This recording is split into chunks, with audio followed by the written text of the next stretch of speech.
Bonjour à tous. Donc, François Canesson, je suis le cofondateur de la société Isole en Or. Donc, Isole en Or, en fait, on est un atelier de construction hors site qui utilise majoritairement des matériaux biosourcés. Atelier de construction hors site veut dire qu'on ne fait que de la préfabrication et ensuite on délivre sur camion nos productions qui seront mises en œuvre par nos clients, qui sont généralement des charpentiers.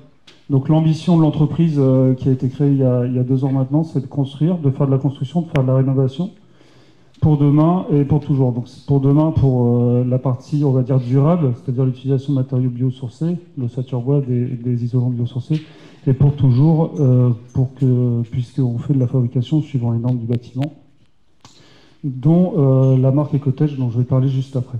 Donc quelques exemples de ce qu'on a pu faire. On travaille pour toute taille de projet, que ce soit de la rénovation. Donc en bas à gauche, on a la rénovation de maisons et cités. Donc c'est des petites ossatures non isolées qu'on vient délivrer avec une vraie logique logistique pour avoir une efficacité sur chantier ou des chantiers plus importants comme là une salle d'escalade pour la ville de Bastia. Donc ce qu'on fabrique de manière générale, c'est habitable à l'année, c'est durable dans le temps, c'est durable pour la planète. Et ce qu'on a voulu faire avec la marque Ecotech qu'on a déposée cette année, c'est de faire la même chose à l'échelle de micro-bâtiments. Donc on l'appelle plus vulgairement un studio de jardin. Mais vous allez voir par la suite que ça peut s'adapter à d'autres micro-bâtiments qui vont un peu plus vers l'habitable. Pour ça, il faut qu'on continue de respecter les normes du bâtiment et de respecter nos valeurs qui sont biosourcées. Donc Ecotech, le principe, la manière dont on l'a réfléchi, c'est de faire de l'autoconstruction, qu'on puisse donc fabriquer soi-même. Si jamais on n'est pas en mesure de le fabriquer soi-même, c'est qu'un professionnel puisse prendre la relève.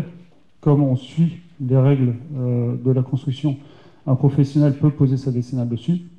Et la dernière manière dont on peut fabriquer, c'est que nous, on va tout préfabriquer 100% dans nos ateliers à Ferrières-la-Grande, à côté de Maubeuge. Et le premier chantier en fait, qu'on a fait en Ecotech en 100% hors site, c'est pour la ville de Rennes qui nous a passé la commande pour un bâtiment qui est finalement des sanitaires pour l'école Joliot-Curie de Rennes. Donc on voit que le micro-bâtiment responsable, 100% hors site, il est faisable et il est concurrentiel par rapport à des solutions type, pour ne pas les nommer, Porte-à-Cabine, Adgeco et autres solutions qui sont plus pétrolifères ou moins respectueuses en tout cas de l'environnement.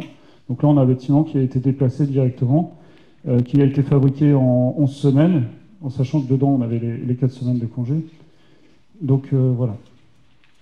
Et on a réalisé l'ensemble à l'intérieur de nos locaux, on a réalisé l'ensemble des équipements, donc toute la partie sanitaire, tuyauterie, électricité, les revêtements intérieurs qui sont anti-feu et sanitaires, puisque c'est pour les enfants, donc on a respecté quand même certaines normes.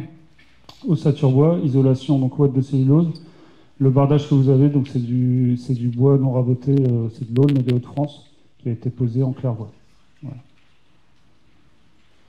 Donc l'avenir d'Ecotech, c'est quoi? C'est via cet exemple-là, c'est aussi de faire une certaine preuve de nos compétences à faire. Donc on s'est prouvé déjà à nous-mêmes qu'on savait faire, ce qui est déjà une bonne chose.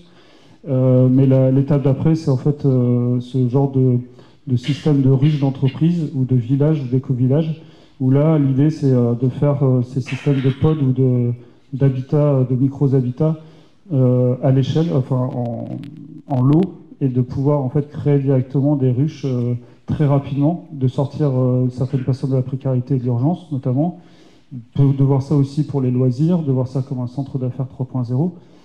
L'idée, c'est vraiment de mettre à profit le hors-site, aussi à l'échelle du micro-bâtiment, chose dont on entend assez peu parler finalement en ce moment. Voilà.